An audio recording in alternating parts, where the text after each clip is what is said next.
Jay Craven is a longtime Northeast Kingdom, Vermont filmmaker, teacher, and arts activist whose mission has been the advancement of community and culture. He founded Catamount Arts. He was a co-founder of Circus Smirkus. He was a co-founder of Kingdom County Productions. And I'm just going to go to what works are coming up of Mr. Craven's. His 2025 film, George Bernard Shaw's Major Barbara, is now in post-production, and he's planning a 2026 production that will be based on two stories, Henrik Ibsen's play An Enemy of the People and Dashiell Hammett's noir novel, Red Harvest. Welcome, Jay. Okay. Well, this talk is long enough so that I can't do it extemporaneously, at least not yet. So I'm going to use my notes and hope that it makes sense. So thanks for coming. All right, I basically set out to tell the story of my coming to make Vermont films in the Northeast Kingdom.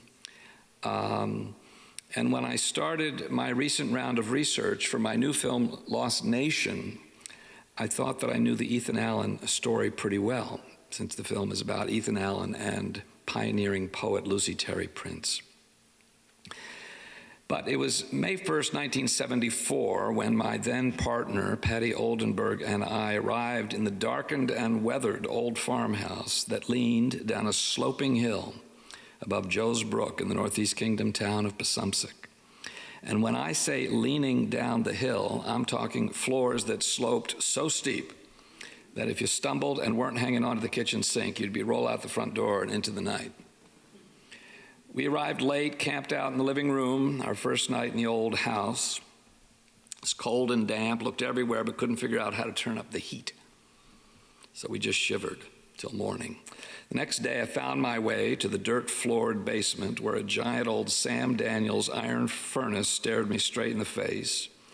I didn't know what to do with it, so I walked up the hill from our place to find Marvin Bailey, who'd sold us the farm. I see a furnace in the basement. I said, but how does it work? Wood, said Marvin. Lots of wood. There's no real insulation in the house, maybe some old newspapers in the wall. You just keep the furnace fed with wood. Lots of it in January and February, not as much now that it's May. I'd never imagined this. You'll need a chainsaw, Marvin said. The best place to get one is Peck Hardware in St. Johnsbury. Peck Hardware occupied a big chunk of Railroad Street in St. Johnsbury, next to the bank and around the corner from Ned's Steakhouse, a distinctly local working-class place with burgers, sirloin, and the best French fries in New England. Another claim to fame, the Beatles stopped there for lunch on September 9th, 1964, en route to Boston from their only ever concert in Montreal. On my first foray into Peck's Hardware, I met Zeke, funny, knowledgeable store clerk with a throaty Vermont twang and poorly fitting toupee.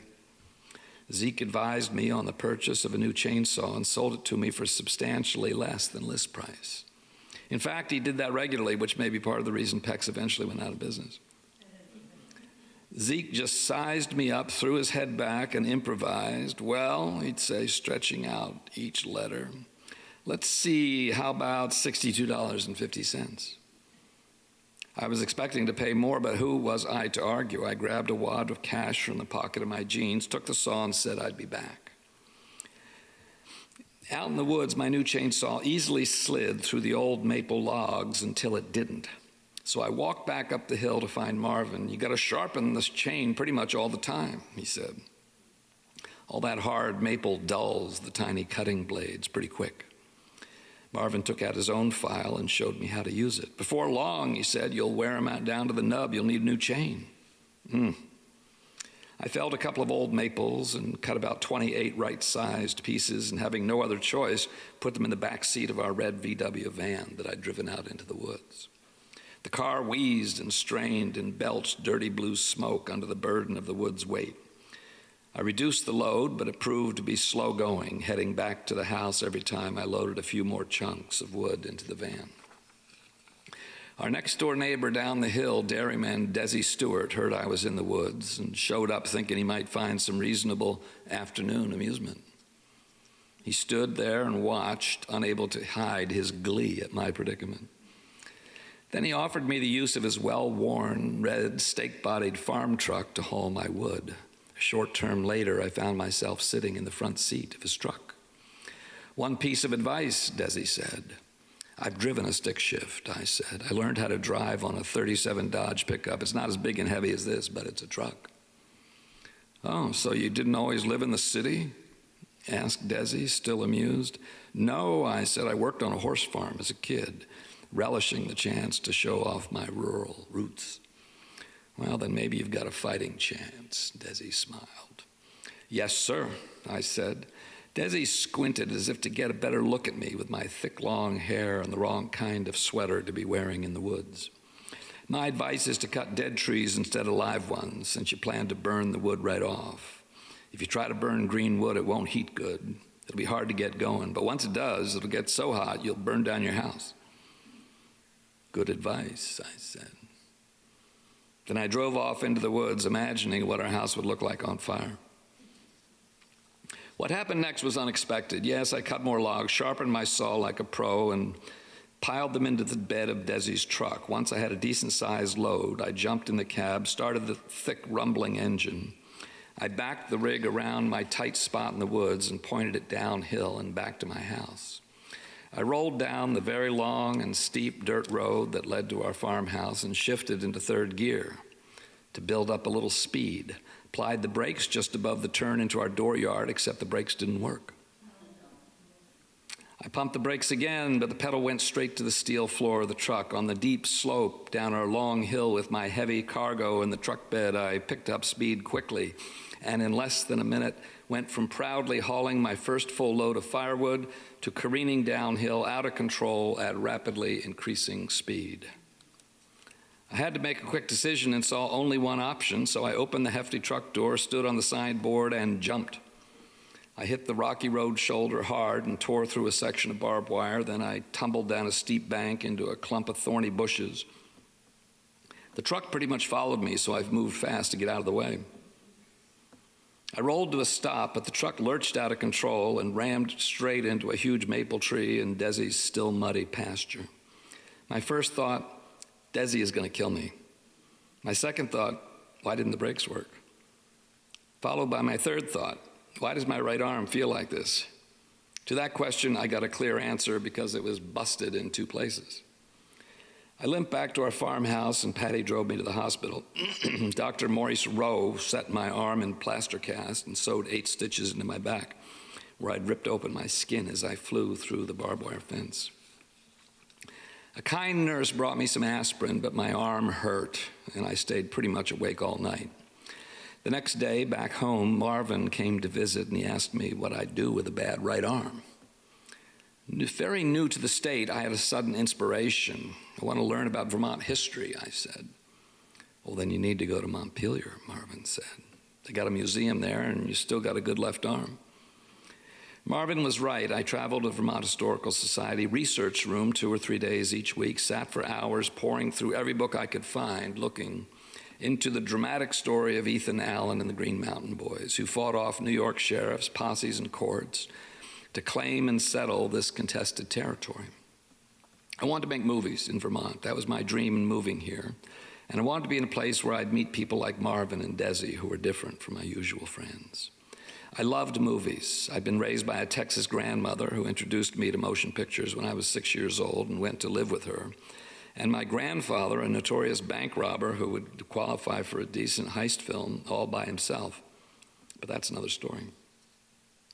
My Texas grandmother liked nothing better than Westerns and Tennessee Williams films, anything with gunslingers and distraught Southern women. She had no interest in Disney, thinking he was just in it for the money, and he'd rendered unmanly male characters like Donald Duck and Mickey Mouse, who were poor role models for a growing boy.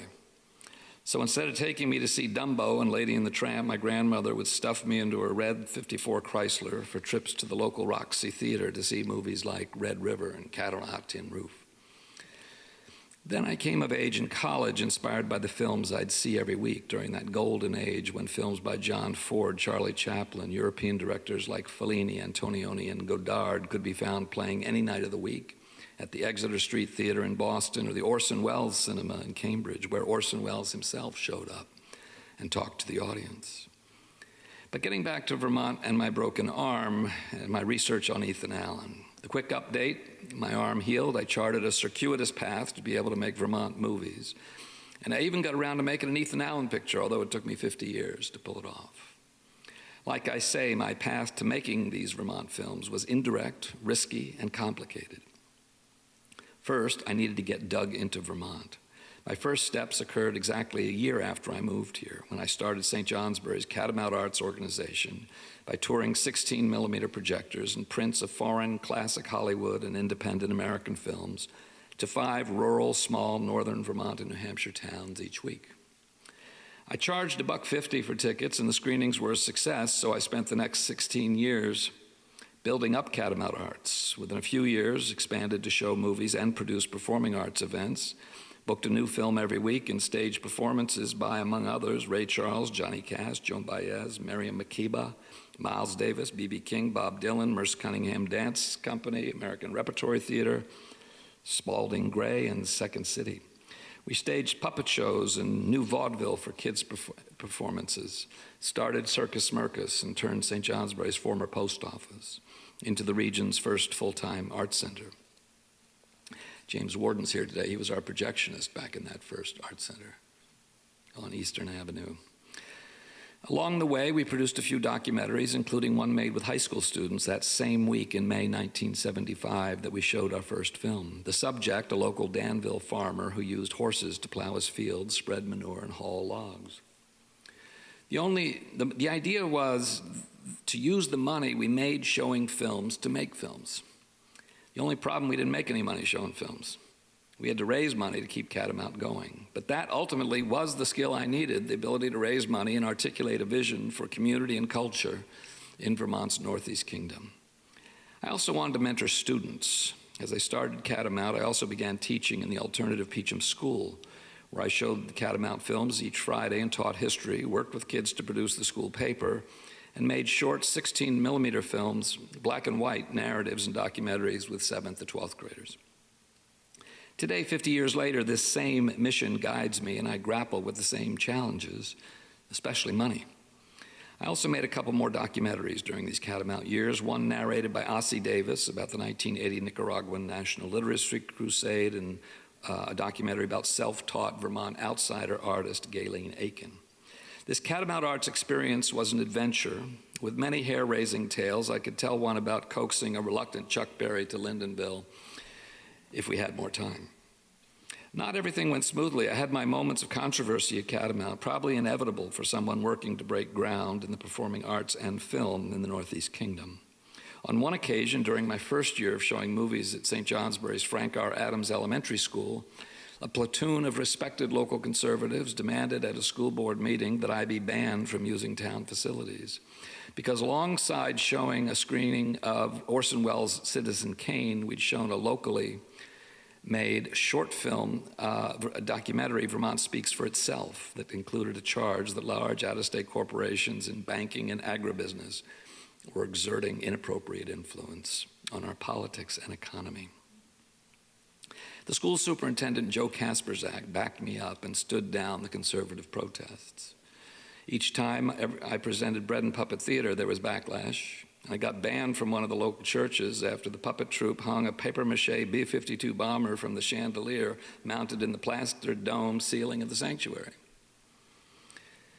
The Vietnam War ended literally on the day that I started Catamount in 1975, but it continued to cast a long shadow. During the first year of our film series, we showed Hearts and Minds, the Academy Award-winning documentary about the war. Several people wrote letters to me and the local newspaper protesting. Around 1982, I began a writer's series at the Athenaeum. I called it Writers Reading. It included lifelong activist Dave Dellinger, who kindly agreed to read from his autobiography In Progress about how he'd driven an ambulance during the Spanish Civil War when fascists, led by General Francisco Franco, overthrew the Republican leftist government. Dellinger felt that if any war could justify taking up arms, it was this one. Yet he came back feeling that the use of violence was inalterably dehumanizing. He vowed not to fight. He refused to serve in World War II, turned down a religious deferment. He was studying at Union Theological Seminary at the time and spent nearly 3 years in jail for refusing the draft. Later, he was active in peace and civil rights activities, was a close confidant of Martin Luther King. For his role as organizer of anti-war protests in the 1967 Democratic Convention, Dave was indicted as a leader of the Chicago Seven. He was proud to be a direct descendant of Benjamin Franklin, the American revolutionary and anti-authoritarian. Dave's reading was packed, but loud protests again came from local conservatives, demanding that I be prevented from using the Athenaeum ever again. Luckily, librarian Gene Marcy backed me up. But then I presented Johnny Cash in Lyndonville, a complicated character politically, but also a folk hero to many, including conservatives. This improved my standing. I also staged a concert by Ray Charles that was protested by the left. Ray had performed in South Africa during the time that many artists called for a boycott of the apartheid nation. But the fact that my old buddies on the left were demonstrating actually helped me. One important conservative business leader said, well, he brings artists like Joan Baez and the San Francisco Mime Troupe, but then he surprises us with Ray Charles and Johnny Cash. That's okay with us. Wow. Would we still be so lucky? Though I did not stop the protests, I brought Pete Seeger to Catamount, was attacked by a former State Department conservative in the local newspaper who told me to, quote, watch my step. During the mid-'80s, a group of Vietnam veterans formed a troupe called the Vietnam Veterans Theater Ensemble. They developed a play, Tracers, that was put on stage by legendary New York producer Joe Papp and won the prestigious Obie Award. Tracers was created by Vietnam veteran Tom Bird, who came to St. Johnsbury to perform with the cast, all of whom were Vietnam vets. When Bird arrived in Vietnam in 1965, he says, quote, I really believed in what I was doing. I've been raised to think all socialists were the enemy. He began to change his mind when he killed for the first time and realized the horror of depriving somebody of everything you want for yourself. He went through the wallet of one of his victims and discovered photographs of his wife and children. That, he said, almost did me in. Bird claims he spent 2 hours on the verge of shooting himself in the leg in order to be sent home. He received an honorable discharge after 13 months in Vietnam and several more working as a drill sergeant at Fort Dix, New Jersey. There's a lot more to his story, but after college and some very hairy incidents as he worked with a psychiatrist to calm his PTSD, Bird developed this play. I wanted to talk about Vietnam, says Tom, what it had done to me. No one in my family understood. They all thought I'd gone mad. Vietnam veterans poured out of the Northeast Kingdom's hills to see Tracers. The show sold out. Some were limping, and many wore their fatigues or army jackets. The event was extraordinarily powerful. And high school students came, mostly, they claimed, because they were told not to.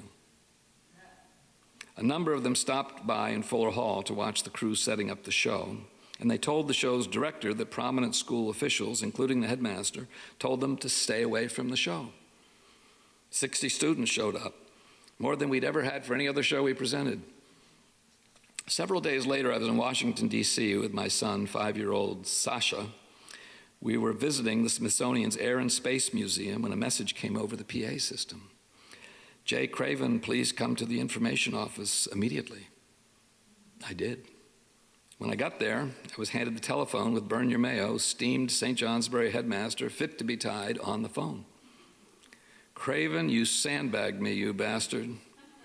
And I'm not going to forget it.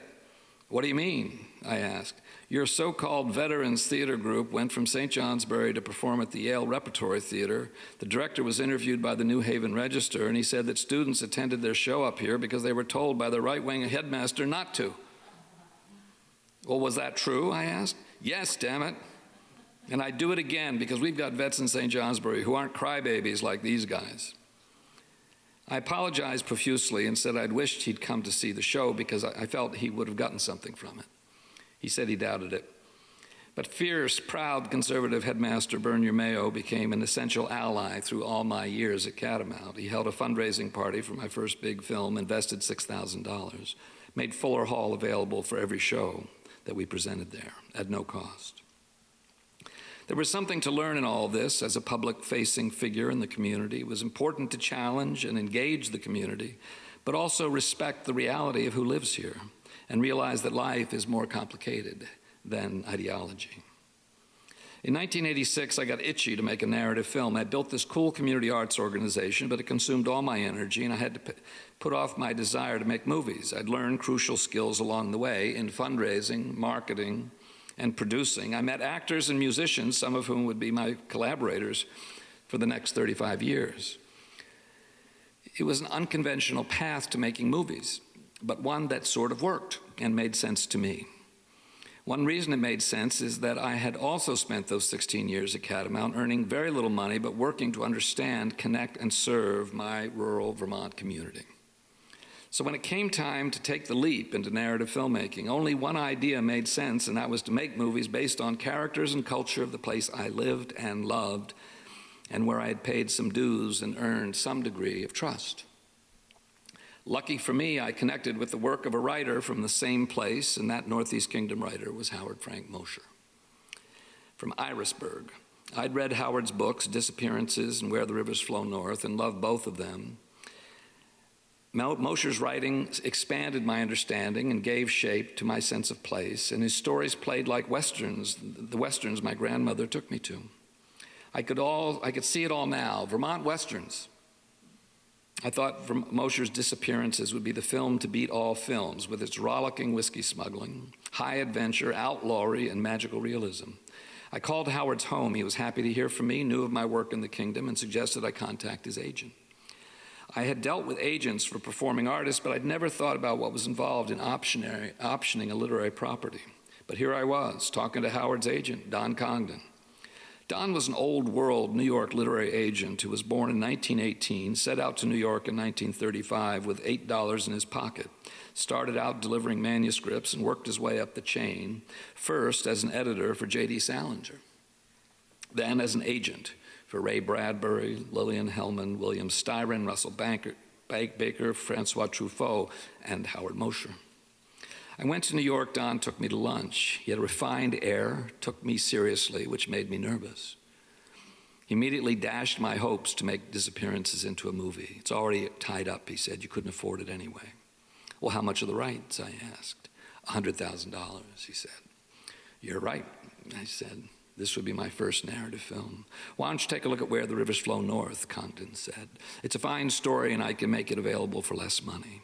I said I'd think about it, went back to read it again. I was sold. The story felt like Ilya Kazan's Wild River and John Ford's The Man Who Shot Liberty Valance, with their protagonists who resist changing ways of life.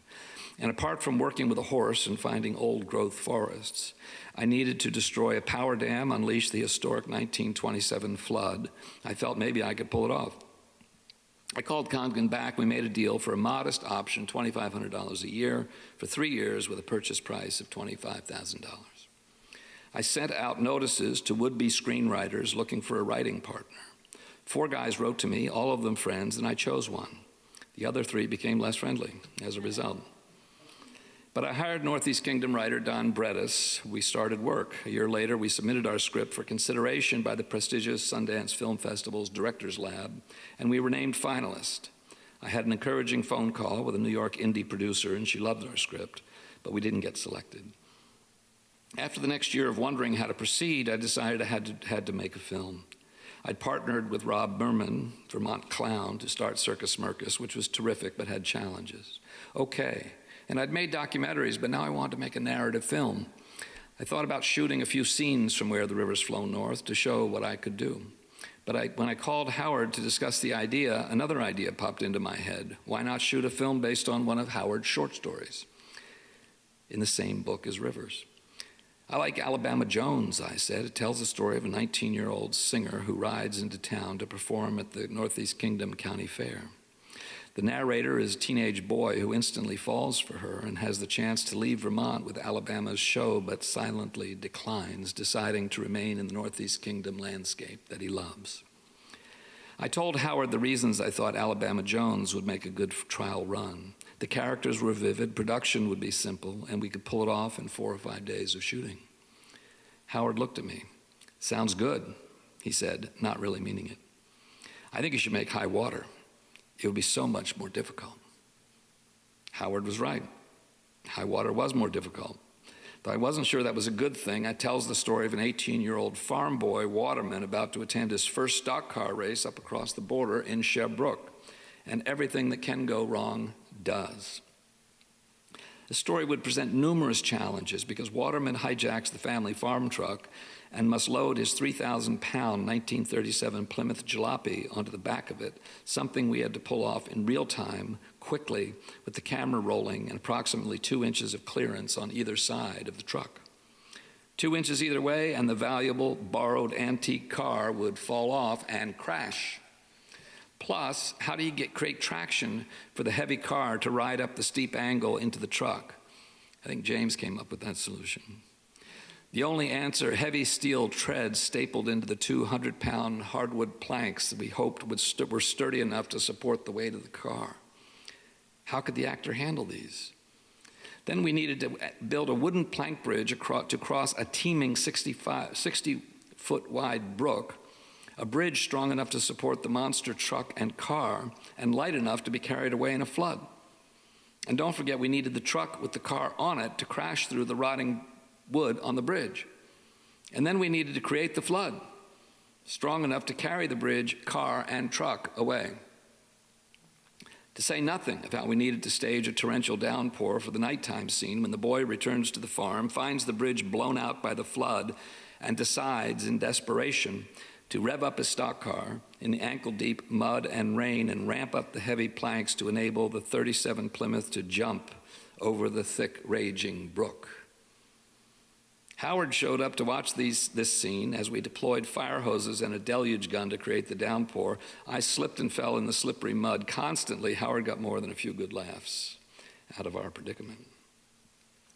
I don't have time to go into all the details, including a stubborn and difficult actor and a humiliating opening night in front of the Vermont governor, but suffice it to say, our experience making High Water fully prepared us to make Where the Rivers Flow North, so mission accomplished. Where the Rivers Flow North was a much bigger production, costing $2 million instead of the $50,000 we spent for High Water. We raised investment money in $6,000 shares by staging fundraising cocktail parties across the state in Burlington, Greensboro, Thetford, Manchester, St. Johnsbury. The more cocktails we served, the easier it was to convince folks to put up money.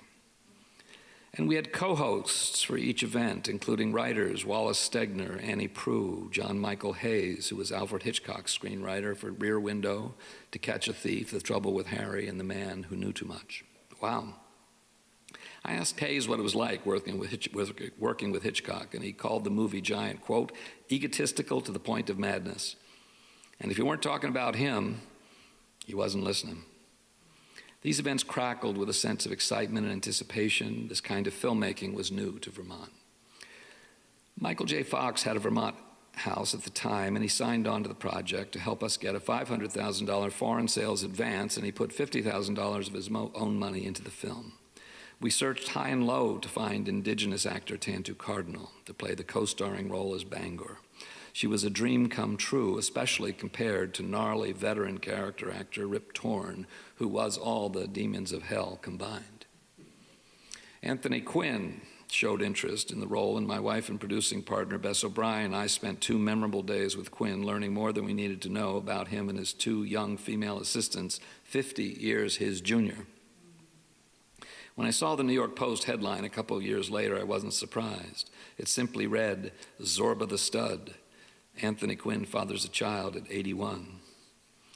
But we decided Rip was better for the part of the heroic, stubborn, self-destructive old logger who fights change in Where the Rivers Flow North. But he showed up for our first rehearsal 3 hours late, and later that day, when we visited the handsome young Morgan horse we'd wrangled for the shoot, he pulled me aside and spoke in a medium whisper. Craven, we need to talk. Sure, Rip. What is it? That horse, he said, is a homosexual. I didn't know how to reply. A man knows, Rip said, just the look in his eye. What if I'm performing a scene and he suddenly decides to have his way with me? It would throw me off my game completely. I can't and I won't work with this horse, and that's the beginning of the end of it. I reminded him that he talked about his early inspiration in acting on the New York stage, Tennessee Williams, who was gay. But Tennessee Williams is not a horse, goddammit. Rips being difficult cost us the horse and several key crew people whom we lost because of his lashing out. All of this was good training, I was told, for what was to come as a filmmaker. But we made the film. Rivers played Sundance Film Festival, was a finalist at Cannes. We ran an Academy Award campaign encouraged by Hollywood publicist Dale Olson, who nearly got us a Golden Globe nomination until budding movie mogul Harvey Weinstein stood in our way. But the film had a terrific run, still plays, and it earned us letters of warm praise from Emma Thompson, Jack Lemmon, Gregory Peck, who sent us a $5,000 donation. When asked near the end of his life at a tribute event in Houston what his favorite film of all time was, Peck took a moment to reflect and said, "This little film out of Vermont, where the rivers flow north. Tantoo Cardinal is perfect, and Rip Torn has never been better."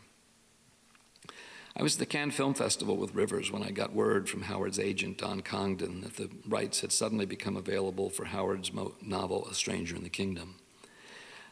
I had optioned Disappearances and was excited to finally get the chance to hopefully make that film, but who knew? I figured Stranger, with its murder mystery and racial drama, would have larger audience appeal. It had been optioned for years by producer Robert Chartoff for MGM. Chartoff had produced Rocky, Raging Bull, and The Right Stuff, but MGM was going through hard times and never put up the cash to make the picture. Congdon said the story rights for Stranger would be more costly, starting with a $50,000 option. I didn't have the money. But the man sitting next to me in Cannes liked Rivers, took me to lunch, and wrote a $50,000 check on the spot for the new picture. I wasn't used to this. It took 3 years to get Stranger ready to go, and Chartoff circled back and asked to be our producer. I said okay, but nothing developed. We decided to raise local money again and planned a public stock offering which required more government filings but lowered the cost for investors from $6,000 a share to $1,000 a share. Our lawyers promised we'd be ready to solicit and collect funds by April 1st, 1996, for a planned start date for production of October 1st. But our lawyers were wrong, and we weren't even allowed to start soliciting investment until November 1st, 6 months later, and a month past the time we needed to start production or lose the story rights. I had a small office in the barn on a piece of land Bess and I purchased in hopes of building a house there. I'd go there to work on the Stranger screenplay, cutting characters, trying to shape this dense novel into a nimble script. I debated, would I focus on the novel's nostalgic feel for the 1950s in Vermont, or respond to the dark undercurrents and tense racial dynamics in Mosher's fictional Kingdom County? I focused on the dark currents and hoped the story's many ironies would play for a few laughs. But back to the money. There wasn't any, and we needed to act now. So I called my friend Bob Soucy, vice president at the community-minded Vermont National Bank in Brattleboro. Bob had been supportive of my work and was giving Kingdom County Productions $25,000 each year to support film development that he thought was important to the region. He was our biggest regular donor. "Bob," I said, "I need $1 million. "Well," Bob replied, "sounds like we should talk." We did, and Bob wasn't scared like I was about our financial situation. He knew the Mosher novel, liked the idea that it would be made into a film. Within a week, he committed to $1 million loan secured only by the film. "Who do you have in the cast?" Bob asked. "Our name actor is Christopher Lloyd," I said. "He's committed to play the irascible Boondocks outlaw Resolved Kinnison. His Vermont brother Sam Lloyd in Weston played the judge in Rivers and helped us connect." "Christopher Lloyd should help to attract an audience," Bob said. Bob's promise of a loan relieved my anxieties. I proceeded with the plans to set up a production office in Chelsea, Vermont, and hire staff. I cast Ernie Hudson as our lead player, black preacher and Air Force veteran Walt Andrews. Ernie's a charismatic actor who could express Walt's integrity and courage, which he needs when he inexplicably gets charged with adultery and murder.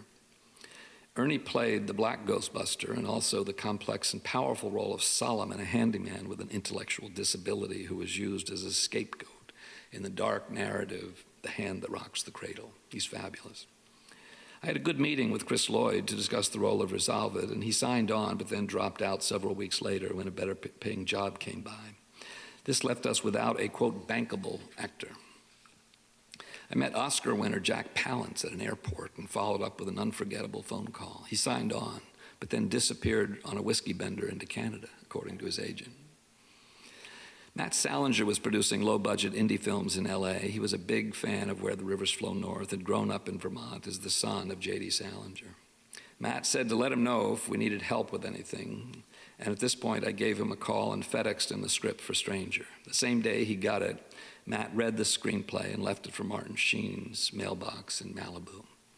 Martin read it overnight, called me to say he was interested in the role of Sigurd Moulton, the big-shot Montpelier attorney who prosecutes Walt Andrews for adultery and the murder of Claire Lariviere, the itinerant waif from Quebec, who drifts into town thanks to rascal attorney Charlie Kinnison's prank invitation to her. Martin and his wife had liked Rivers, and Martin signed on to Stranger, offering to work for free. He simply asked that we also cast his daughter, Renee, which we did in a small part, and his buddy, Matt Clark, a veteran of many Westerns who had directed Martin in the 1988 film Da. I cast Matt as the judge in our picture who oversees Walt's trial. Martin also required that I bring his lawyer to Vermont, and he asked me to agree to release him from production if at any time Martin decided to get arrested for committing civil disobedience for an issue he believed was important. I asked what kinds of issues those might be, and he simply said, many. I said, okay. Martin carried a huge plastic trash bag full of candy bars, and he insisted I eat Hershey bars and Snickers with him as a substitute for the tequila that had formerly been Martin's primary vice until he got sober after suffering a heart attack on the set of Apocalypse Now. Matt Salinger went to foreign sales agents he knew and secured a $750,000 advance based on Martin's involvement in the picture. Suddenly things were looking up. With that money and $1 million loan, we'd be okay. We just worked to raise charitable donations for post-production, and voila, another Vermont movie. Pre-production began, but just as we landed in Chelsea, the Vermont National Bank was bought out by the Chittenden Bank in Burlington. And the guys at Chittenden did not like the looks of our movie loan. Why should they? To make a long story short, the funds were now held up when the new bank demanded that we get co-signers for the entire $1 million loan.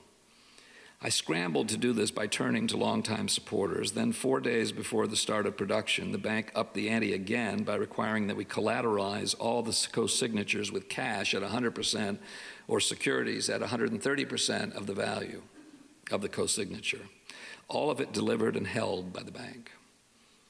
I now needed to put my hands on more than $1 million in cash and securities in 3 days, or the film would collapse. With Ernie Hudson and the other actors in town and 1950s cars rolling down Main Street in Chelsea, we hustled like never before and went to the phones to collect this huge amount of cash, and we did it. People believed in this Vermont movie. But then the day before the loan was scheduled to close and 2 days before we were scheduled to start shooting, the Vermont Department of Banking and Securities challenged the whole deal, saying that the loan, now that it had to be collateralized with hard cash, was actually a securities transaction. And they prohibited us from doing it under the law. We were sunk. Not knowing what else to do, my wife Bess, who had been raising bridge loans from friends and allies to tide us over until the loan funds were available, came up with the only idea anyone could imagine. We need to call the governor, she said. I'll leave that long-shot proposition to you, I said. Plus, it's now midnight, and we'll meet with the Banking and Securities Commissioner at 8:30 a.m. I'll see if Howard Dean's phone number is in the phone book, she said. Remarkably, it was. Bess called. It was a short conversation at 2 o'clock in the morning that got right to the point. In our hastily called Montpelier meeting the next morning, the commissioner was equally blunt. We are not going to allow this loan. I made every case I could think of, that we were already in motion, couldn't stop without a collapse, that we had a good track record because of Rivers, that we'd stimulate the local economy in and around the poor town of Chelsea, that we had securities offering that was about to break. The commissioner wasn't buying any of it. I'm sorry, he said, no dice. Then came a knock at the door of our conference room. An assistant poked her head in. Commissioner, the governor's on the phone.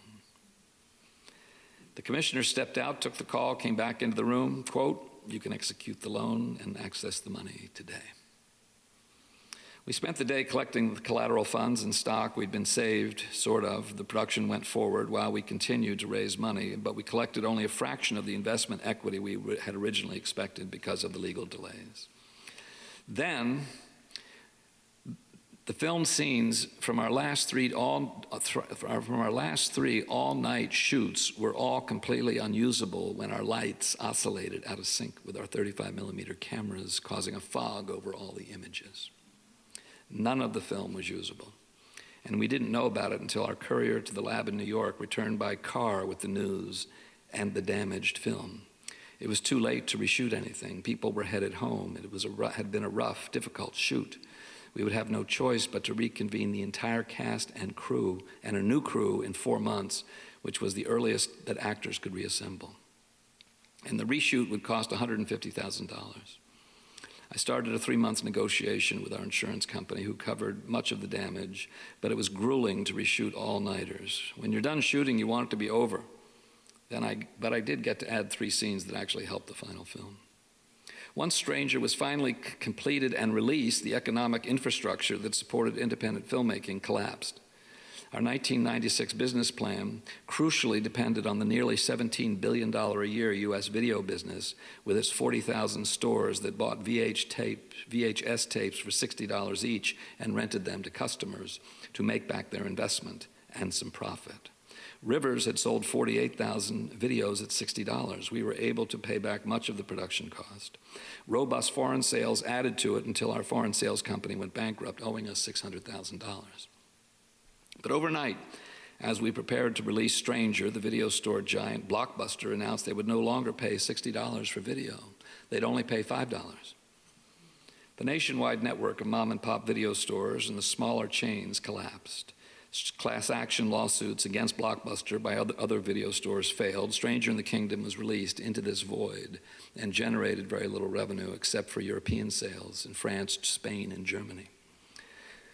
I questioned my next steps and whether to continue. I needed to take a break. I was offered a teaching job at Marlborough College, was glad to have it since Bess and I had a new mortgage. A summer later, while touring Stranger to a date in Middlebury, I met a budding writer at a local B&B, and he shared with me his 1970 coming-of-age novel, The Year That Trembled, about 4 high school buddies who rent a house the summer after Kent State in Ohio, hoping not to get drafted and sent to Vietnam.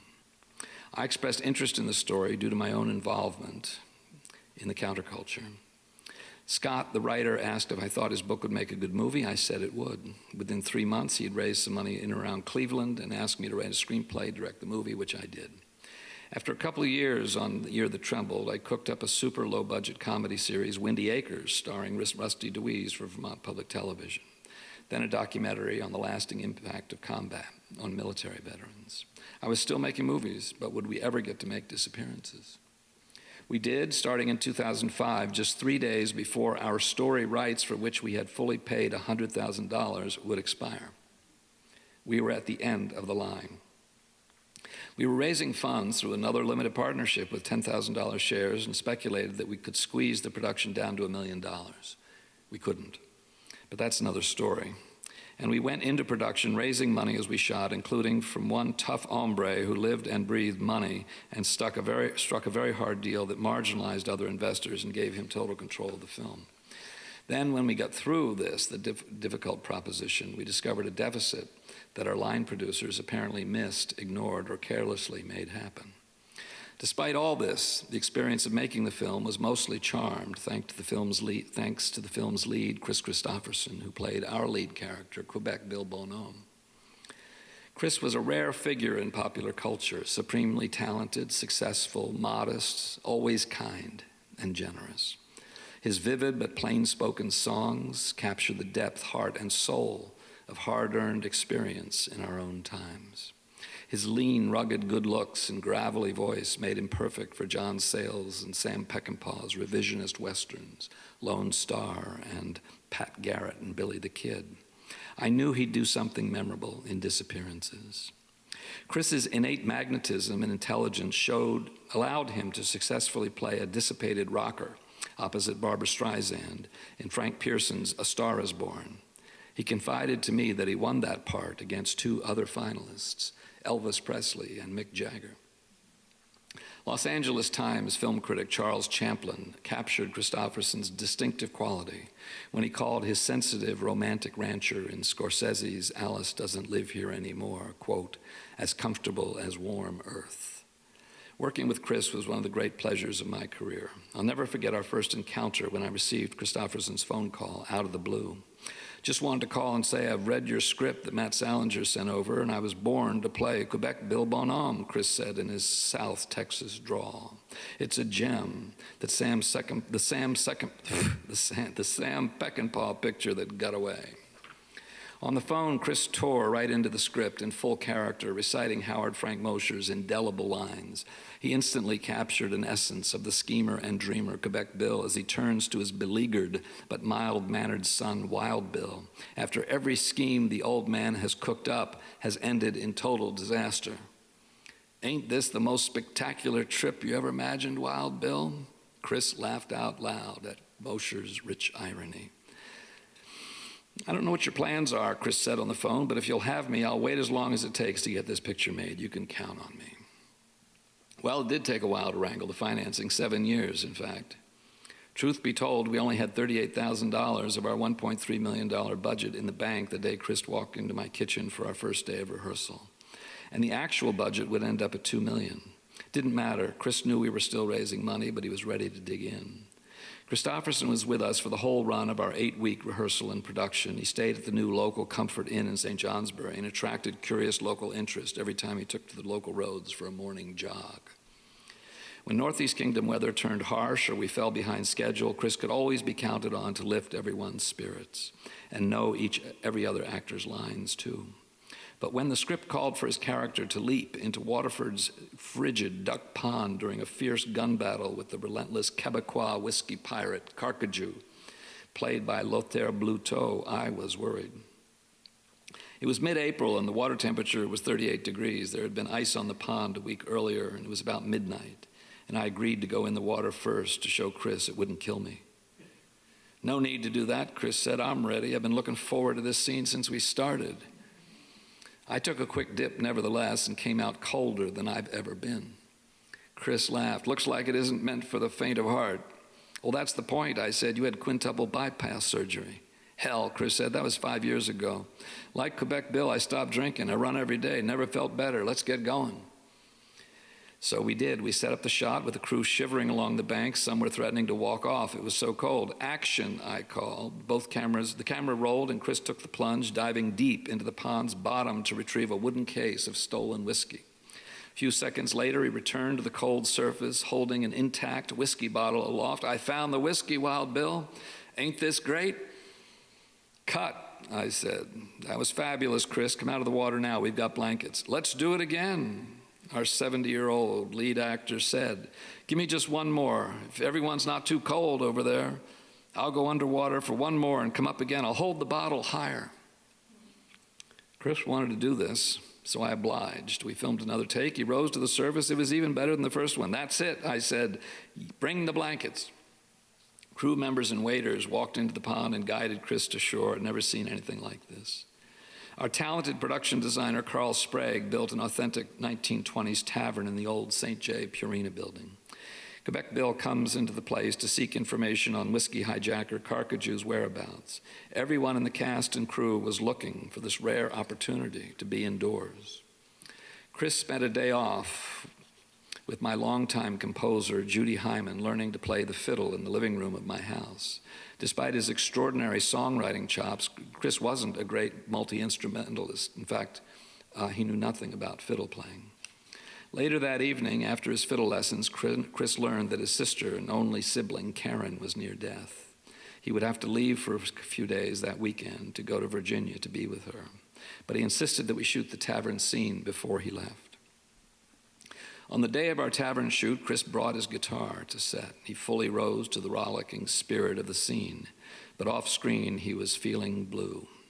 During the couple hours it took to prepare the lights and camera and fine-tune the props and set, Kris sat in a straight-back chair in the shadows of the backstage. With people quietly coming and going, he gently played his guitar and softly sang ballads that expressed his unguarded sadness and deep love for his sister. He also sang Me and Bobby McGee in Sunday Morning Coming Down, but in a mournful tone. Karen died just a week later. Kris returned from Virginia, resumed hard work, and a few days later performed an unforgettable, sold-out 2-hour concert at Fuller Hall. It raised $25,000 toward our ongoing fundraising campaign to support the film. And despite suffering what he thought was painful fibromyalgia that later turned out to be Lyme disease, Kris came back to Burlington 3 months later to perform another concert there that raised $40,000. The night before the St. Johnsbury concert, Kris called his buddy Willie Nelson to check in with him and tell him about his, quote, Vermont film, the benefit concert, and the fun he was having playing Quebec Bill.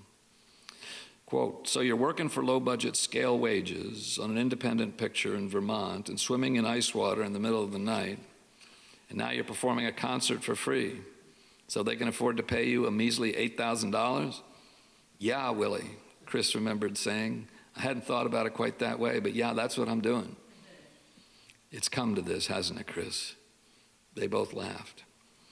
Disappearances had a good life in release, although we never saw a nickel due to the money deal we had to make to get us through the completion of the film.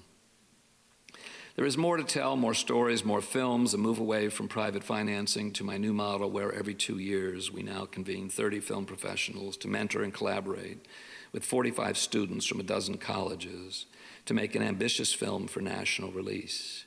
We've made 6 more feature films through this model, so we're still at it and still taking the films on the road to live screenings with audiences. In fact, we're currently touring our Ethan Allen, Lucy Terry Prince film, Lost Nation, to our largest live regional audience ever. Of course, through all of this, and through these 4 films I've cited, my partnership with Howard Frank Mosher looms as the defining partnership of my professional career. It was through Howard and his nurturing ever-presence that I was able to charge into this gnarly world of narrative filmmaking, knowing that I was making films based on this beloved writer's work. I was not making a Jay Craven film. I was making a film based on Where the Rivers Flow North, A Stranger in the Kingdom, Disappearances, and yes, High Water, drawn from these playfully ironic, emotionally compelling frontier stories of Howard Mosher. There could not have been a more nurturing, supportive, collaborative, and inspiring mentor. Howard was always there, and his vision and spirit infused every minute of each of these films, plus Northern Borders. It was through this partnership that I learned to be a writer. I went on to write, produce, direct 7 more feature films, plus a 7-episode comedy series. Comedy. I could not have learned comedy from Howard, too, though I did, as anyone who knows Howard can appreciate, through his ready twists and savored ironies of life, place, and character. Howard and I also wrote an original screenplay together that will hopefully never see the light of day, though it engaged us in 16 months of collaborative fun and constant laughs. After all of this, the question remains, why do we do it? And what would I say to a young, aspiring filmmaker who has this same dream? I'll close by quoting from Bill Kaufman's article in Orion magazine, which profiled me and our persistent work making films out in the hinterlands of New England. Quote, in 1915, the celebrated vagabond poet and pioneering critic Vachel Lindsay delivered a spectacularly wrong prophecy about the future of film. In his book, The Art of the Moving Picture, Lindsay predicted that soon enough, quote, every community of 50,000 would develop its own motion picture coterie, whose locally produced films would express the genius and character of its particular place. Topeka, Indianapolis, Denver, each would find itself rendered upon the screen in the fledgling medium of the motion picture. This didn't happen. What if, however, Kaufman wrote, a filmmaker who lived off the beaten path, say in Vermont, made a movie based on a book by the region's most acclaimed novelist, and then he made another and another. And what if these works looked and sounded, glowered and sang like their state, like sugar houses and mud seasons and hootenannies? It would almost be enough to raise Vachel Lindsay from the tomb. Vermont stories are worth telling. There's a population here that never sees its own culture, its own history, its own characters, validated in the mainstream cinema. When a Hollywood film uses the region, it tends to caricature or stereotype us. Why not have stories told from where we are, about who we are? The Pulitzer Prize-winning poet William Carlos Williams was also a highly respected community pediatrician and general physician, inspired by his ability to live and practice, quote, two parts of the whole, with each informing and drawing from the other. He also stayed close to home with his subjects, adding, quote, the local is the only thing that is universal. The movie industry is concentrated and centralized and far away, mostly in Southern California. Where we live is invisible. Increasingly, it also renders manufactured and synthetic spectacle that bears no resemblance to life as it is. Sure, we all get caught up in the glitz and glory of Hollywood, whose glamorous, larger-than-life characters render our more regular existences unworthy of the big screen. Bill Kaufman wrote that our Vermont filmmaking quest, quote, had come closer than any other filmmakers to realizing Vachel Lindsay's dream of a vital regional cinema that embodies the character and genius of a place in all its mystery, magnificence, and pain. So imagine seeing your own place, its history, color, idiosyncrasies, secrets, and glories rendered honestly upon the screen. Imagine your children and your children's children growing up with the understanding that where they live matters, that their stories do not need to be transplanted to Beverly Hills or Manhattan in order to count. The commercial film industry says that folks in the hinterlands do not matter. We have worked to affirm the value of unacknowledged places, the villages, neighborhoods, and human-scale homes in which so many real, live Americans love and labor and dream and mourn. We believe that our history and culture are specific and matter, mostly if they are rendered, explored, celebrated, and considered. Our places will not flourish until our artists turn their attention homeward and paint on their canvases of their own backyards. Myth and drama, tragedy and farce, every story we could ever hope to tell is waiting on the streets, fields, and backcountry where we live, work, and play. This is why I have worked to make it possible, with so many wonderful supporters and collaborators, to show that we can do it, to provide an example to others that you can do it too. It won't be easy, but you'll have an adventure worth living. Thanks.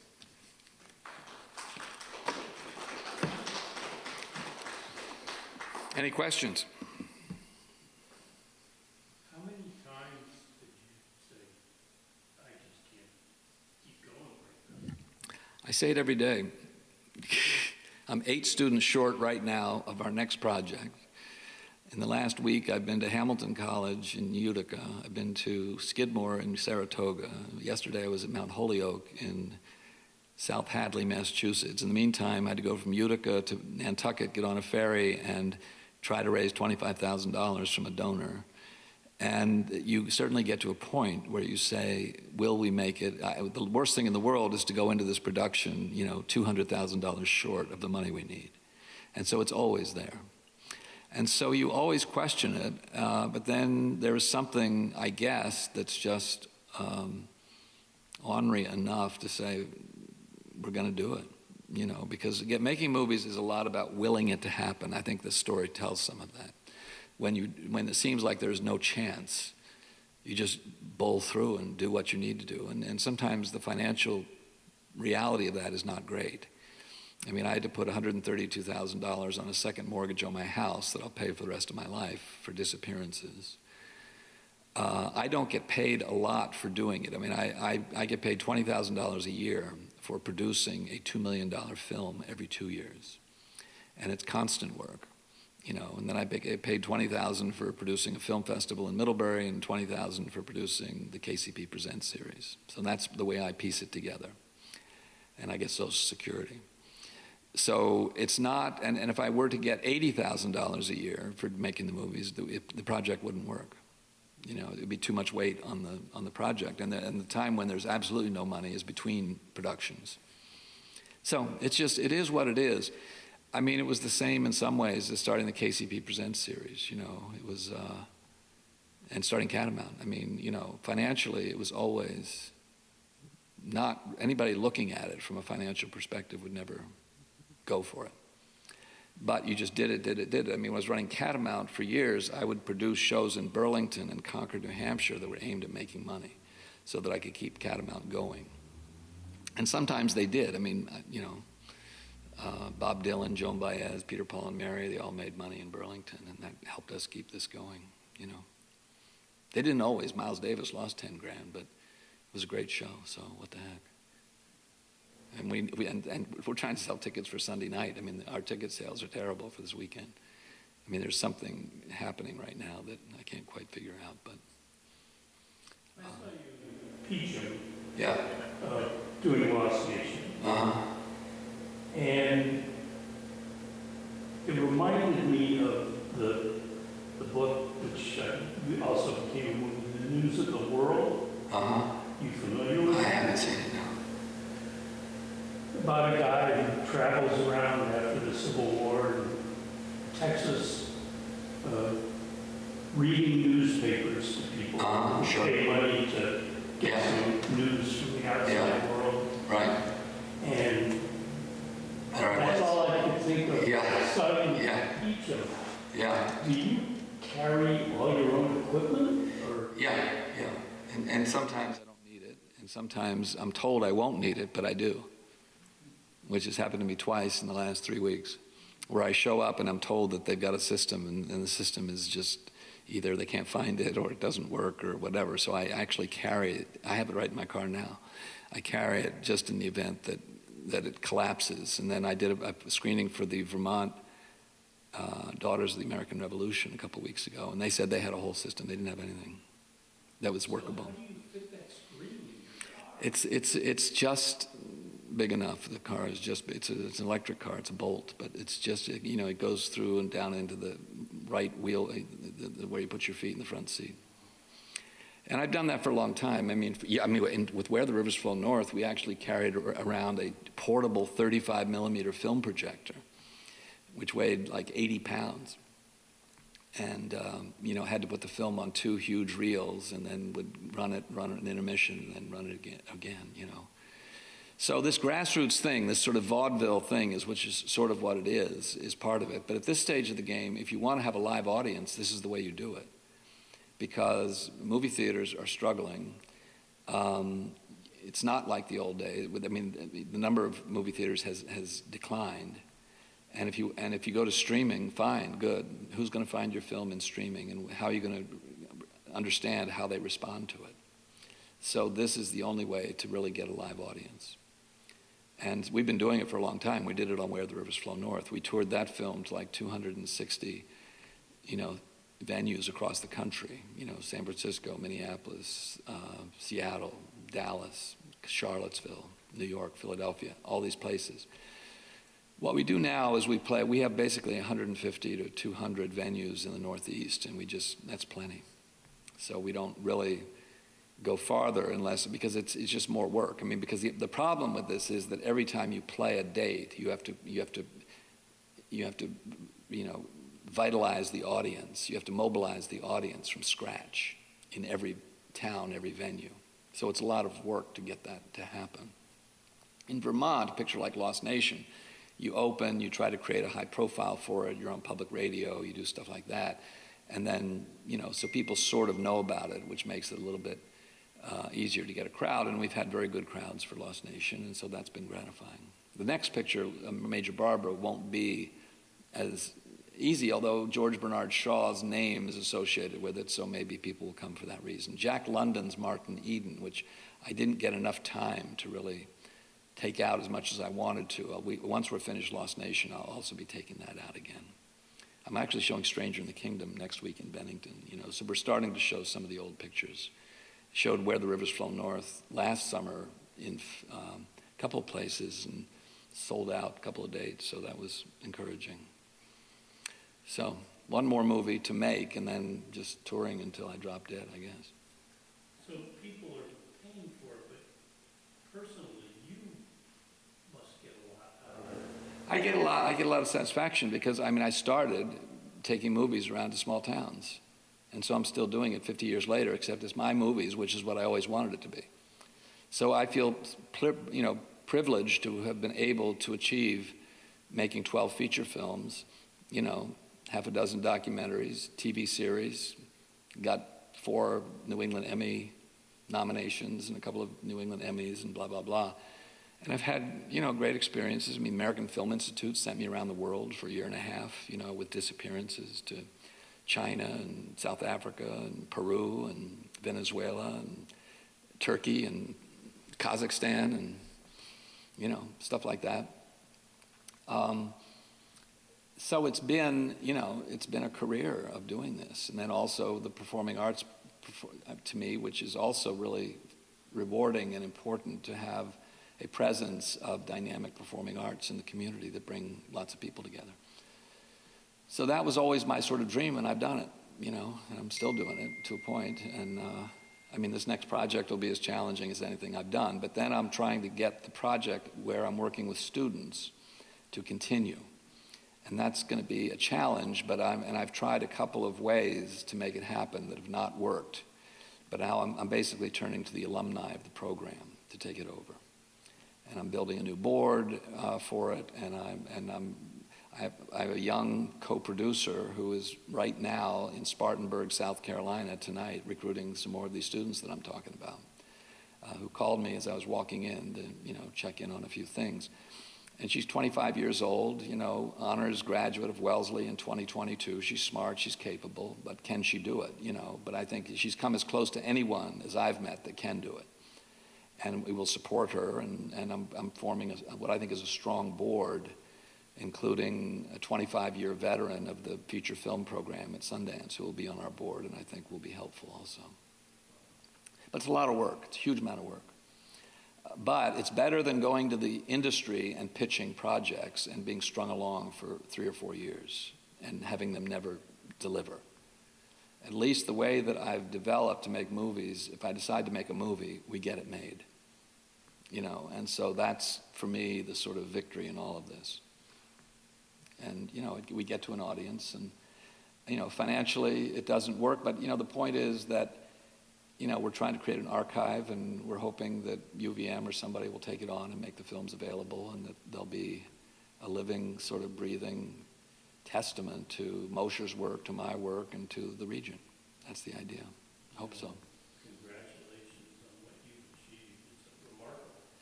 It's been an adventure for sure. James here worked with us on High Water, Where the Rivers Flow North, Stranger in the Kingdom. You worked on Disappearances, didn't you? No? Okay. 3 films. James could do anything with vehicles. I mean, the minute there was any issue at all, he could solve the problem in 10 minutes. Yeah, I remember that scene in Morton Pond where we had to get the Model T Ford to run. Yeah. So you could get the last shot before you lost all the light. That's right. Yeah. And we did it. We did it. James was unbelievable. He was also projections to Catamount for years when I was there. 1975 on. Yeah. Yeah. First job I ever had in Vermont was helping to shore up the foundation of a barn in James's father's farm. Shortly after I moved to Vermont. So yeah, it's you do what you can do where you can, and we, we had a meeting the other day for the co-op, and the thing is you build strength in your own community. That's what you can do. You can fret about everything else that's happening, but that's what I was motivated to do. To try to do something to have an impact, to engage the population, to create a sense of shared experience in a community where it would contribute to the quality of life, would challenge, stimulate, connect people. That was the idea. So, yeah, I've been able to do it. Life is short, as you start to realize when you're in your 70s, right? And so, my wife, is screaming at me constantly. In fact, I need to go home right now, but, I came home last night and she just said, you have to stop. You have to stop. We wandered onto that Martin. Yeah. Through our group. Yeah, it's streaming. Yeah. And it was really good. Yeah. So Thanks. then I went online and I tried to research it, and for some reason you are not associated with that film. But when you're watching it, your name pops up. But there's all these other names. Are they students? Yeah. As the film is ending, there's all these names. I thought they must be students. Yeah. And then you're the last one they put out. I was like, wow, that was a great film. I like it a lot. Yeah. It's a good film. Terrific actor in the lead role. The guy that plays Martin Eden is great. But when you go on Wikipedia under your name, it's not listed. Oh, is that right? Well, I need to at some point check into that stuff, but I just have never really had the time to do it. But yeah, Wikipedia actually listed me very early in the history of Wikipedia, and some students pranked the bio and said I was a porno director and blah, blah, blah. And I had to just, try to correct at least the glaring errors, but I've never really thought about it beyond that. Yeah, I like Martin Eden, and I'd like to play it some more. Yeah, thanks. Yeah. Do you still live in the subset? No, I live in sort of the Barnett-Peacham line at this point. Yeah, I lived with my father. I moved to Passumpsic in '87. My father was the minister there. And I lived there all 4 years when I was at the academy. And I was just, I'm like, well, I was very young and very unaware, but I felt pretty sure if you lived in town at that point, I would have known. But Yeah, I lived up above Joe's Brook, Little France Road. Yeah. The sense of place is so deeply driven into your films, I feel like, and I think there's a sense of that a lot of people don't have of being from someplace anymore. Mm-hmm. I grew up in a teeny tiny town, which is like shaped me both in the things I love and I hate. But coming into a town, do you feel like you ever became a local there? Or Yeah, I mean, as much as you can, for sure, I mean, I've done a lot of teaching where I have to leave town. I mean, I taught at Marlborough College in southern Vermont for 20 years, and then I taught at Sarah Lawrence College for 5 years, which was a hell of a commute, I'll tell you. But they partnered with me to make Martin Eden, so it was worth it to me. I mean, I feel a deep connection to the place and know a number of people, but I also, part of my life is, I mean, I'm shooting my films now in Massachusetts because they give a 25% film incentive. So money is so critically tight to making these movies, and so Massachusetts will put $350,000 into a movie, into a $2 million movie. And so I really have to do it. I have no choice. For the students, also to be involved. Having 45 students, you're feeding and housing and transporting and taking to Sundance, and it's expensive. And nobody gets paid a lot. My crew members, $1,200 a week is the most anybody gets, and so that's just what we can afford. And Sundance is Robert Redford's. Right, that's right. Yeah, he just died. Yep, Redford was supportive of my early work, and it made a difference, and it was helpful. When you look at everything that has been spawned off of that start of yours, it's like you got now the King County production, you have the Dog Mountain, Cat Mountain's expanded into other buildings. Mm-hmm. Yeah, Cat Mountain is great. It is expanding, and it's always fragile, but it's happening. And I mean, they're involved in First Night. Yeah. No, Catamounts great. Jody's a very good leader at Catamount, and we collaborate on the KCP Presents series. I program it, do a lot of the marketing, fundraising, but Catamount produces the physical shows and stands with me on the bottom line. We basically share. I mean, it's all deficit funded, but we share the bottom line basically. No, it wouldn't be there, or maybe somebody else would have done it. But part of what interested me to do it in the first place was that it seemed like if I didn't do it, it wouldn't happen. And Montpelier no longer has a performing arts group, hasn't had one for 15 or 20 years now. So for small towns, I mean, White River doesn't really have one. Dartmouth has its thing, certainly. So you just have to organize the community to try to make it happen. Sponsors are very important. And it needs to, be lean and mean and operate, as close to the ground as you can. I live in outside of St. Albans now. I take it you probably heard that the Weldon is city-owned now. Yeah. I played there last summer. Yeah, I'm glad. Just to shortcut my suggestion, I noticed from the schedule the Lost Nation showings, was it going to happen with the Weldon at some point? We played at the Weldon last summer. Oh, you did last summer? Yeah, we had 2 nights. It was great. Okay, I must have missed it, yeah. Yeah, we played like 89 dates with it so far. So we've been all over the place. Probably going to take sort of a break between, I've got a couple still coming up. We're playing Lenox, Massachusetts, partly because we're going there for our next film production.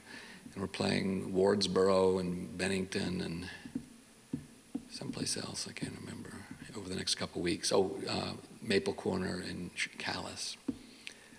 And then October, I'm trying to finish this other film, the Major Barbara film, so I have to go to New York to do that, and still visiting some colleges. So anyway, things are happening.